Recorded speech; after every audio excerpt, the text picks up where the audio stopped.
Janata Dal you party ढलान की ओर है। अब ढलान क्या हो तो बिल्कुल समाप्ति की ओर चल चुकी है। और आप देख रहे होंगे ना, जिन जिन जिलों में आप देखिएगा वहां के कार्यकर्ता लोग कहाँ जा रहे हैं। उस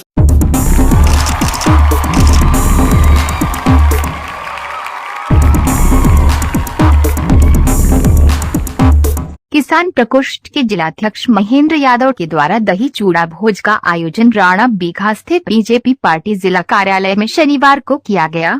दही चूड़ा भोज के पूर्व एक बैठक का भी आयोजन किया गया, जिसमें पूर्व केंद्रीय मंत्री आरसीपी सिंह, क्षेत्रीय प्रभारी संतोष पाठक, जिलाध्यक्ष श्री रविशंकर प्रसाद सिंह मौजूद रहे।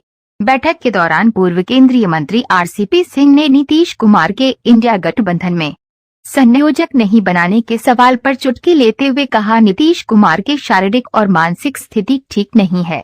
इंडिया महागठबंधन में संयोजक का पद नहीं देने के पीछे की वजह सिर्फ यही है कि नीतीश कुमार किसी भी दायित्व का निर्वहन ठीक से नहीं कर सकते हैं।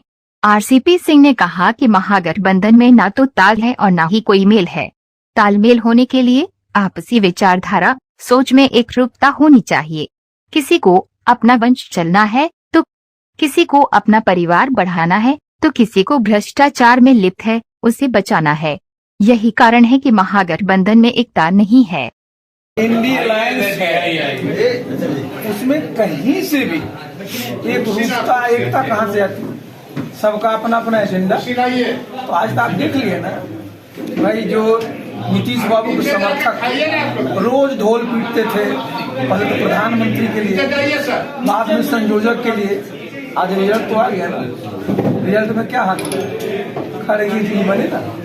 तो आप समझ लीजिए, बिहार में जो मैंने कहा था कि जनता दल यू पार्टी ढलान की ओर है। अब ढलान क्या हो तो बिल्कुल समाप्ति की ओर चल चुकी है। और आप देख रहे होंगे ना, जिन जिन जिलों में आप देखिएगा वहां के कार्यकर्ता लोग कहाँ जा रहे हैं। वो सब भारतीय जनता पार्टी में संस्था ग्रहण कर। अभी हम लोग दरभंगा गए, 2000 से ज्यादा कार्यकर्ताओं ने वहां दस्ता दी, सब जगह ही।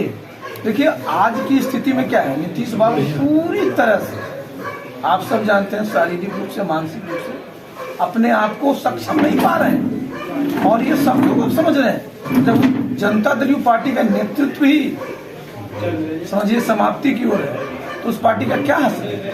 तो इसलिए बिहार में तो आगे दो ही लोगों के पास रास्ता है, और उसमें सबसे बढ़िया रास्ता कौन सा है?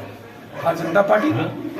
आज आप देख लीजिए कि आज देश में जिस प्रकार से प्रधानमंत्री जिन्हें काम किया है, जिस प्रकार से देश का मान सम्मान अंतर्राष्ट्रीय स्तर पर बढ़ाया है। आप समझिए कि आप कहाँ नहीं है जी, सूरज पर भी है, चांद पर भी है, और आर्थिक रूप से 5वें नंबर पर दुनिया में है, 3रे नंबर पर आने का प्रधानमंत्री का संकल्प क्या है कि 2047 तक नंबर 1 पर हम लोग आएंगे, विकसित देश बनेंगे।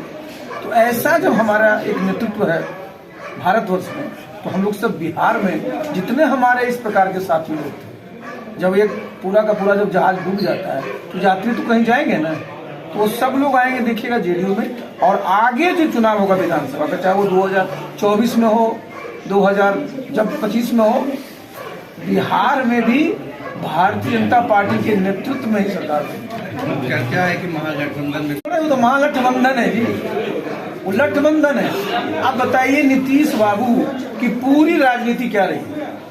उनकी पूरी राजनीति आरजेडी के खिलाफ रही, उसके पहले उनकी पूरी राजनीति कांग्रेस के खिलाफ रही, और आज तीनों एक जगह बैठे हुए हैं। क्या होगा जी?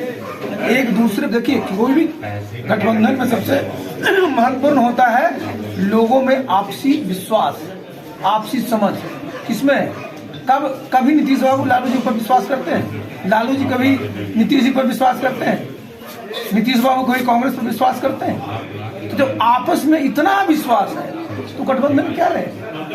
विधानसभा भंग करने की भी चर्चा ये तो जानते हैं मुख्यमंत्री, जाने उनके लोग। लेकिन अगर जब भी विधानसभा का चुनाव होगा तो बिहार में भारतीय जनता पार्टी ही सबसे बड़ी पार्टी बनेगी, एब्सोल्यूट मेजोरिटी आएगा, और भारतीय जनता पार्टी के नेतृत्व में बिहार में सरकार बनेगी। इंडिया गठबंधन की आज बैठक में मात्र 9 पार्टी हिस्सा लेंगी। 26 से 9, कुछ दिन के बाद अकेले के। देखिए मैंने क्या कहा ना, जब कोई भी अगर आप इस प्रकार गठबंधन बनाते हैं, तो आप में एक जो सोच एक होगी ना, विचारधारा एक होगी, सबका अलग अलग एजेंडा है। कोई अपना परिवार बढ़ाना चाहता है, कोई अपना वंश बढ़ाना चाहता है, कोई भ्रष्टाचार में लिप्त है उससे मुक्ति चाहता है, तो क्या होगा? सबका अपना अपना एजेंडा था, तो स्वाभाविक है कि एक ही उन लोगों का क्या उनकी आंख में क्या चुभता है कि कैसे आदरणीय नरेंद्र मोदी जी देश के प्रधानमंत्री बने। उनको लगा कि हम लोग इकट्ठा हो जाएंगे तो उनको हटा देंगे। सोचने सिर्फ नहीं होता, जमीन पर भी तो कुछ करना पड़ेगा। प्रधानमंत्री जी ने जो काम किया वो जमीन पर दिख रहा है। किसी भी क्षेत्र में आप ले लीजिए, 5 किलो अनाज सबको मिल रहा है कि नहीं मिल रहा है? ये साधारण उपलब्धि है। आज देखिए जो पूरा का पूरा जो ये विश्वकर्मा योजना है, जितने हमारे हुनरमंद लोग हैं सबको इसमें काम मिलेगा। आज ही आप देखिए यहाँ पर बिहार में हमारे ये चल रहा है क्या, आप देखते होंगे लवकुश रथ जो कर हमारे नालंदा में दिया है, इसको जरा समझिए इसकी भावना। भगवान राम तो सबके आराध्य हैं देश में, लेकिन जो माँ सीता के 2 सुपुत्र लव और कुश, तो आप जरा समझिए कि लव कुश के समाज को कैसा लग रहा होगा। ये रथ क्या है जी? जो रथ है वो प्रधानमंत्री जी को धन्यवाद देने के लिए।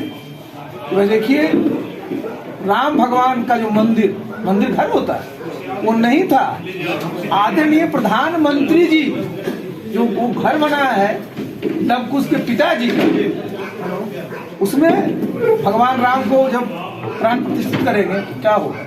पूरा का पूरा जो लव कुश का जो समाज है जी, उनको कितना आनंद लगेगा का, सब लोगों को लगेगा, लेकिन उनको तो खास करके लगेगा ना कि भाई उनके जो आराध्य तो सब के हैं, लेकिन जो लव कुश के पिता थे, माता थी, उनका जब घर बना दिया, घर बन गया और उसमें प्रधानमंत्री जी नरेंद्र मोदी जी उनको प्राण प्रतिष्ठित कर रहे हैं, तो इससे लव कुश समाज कितना उत्साहित होगा, उनमें किस प्रकार की उमंग की भावना आएगी।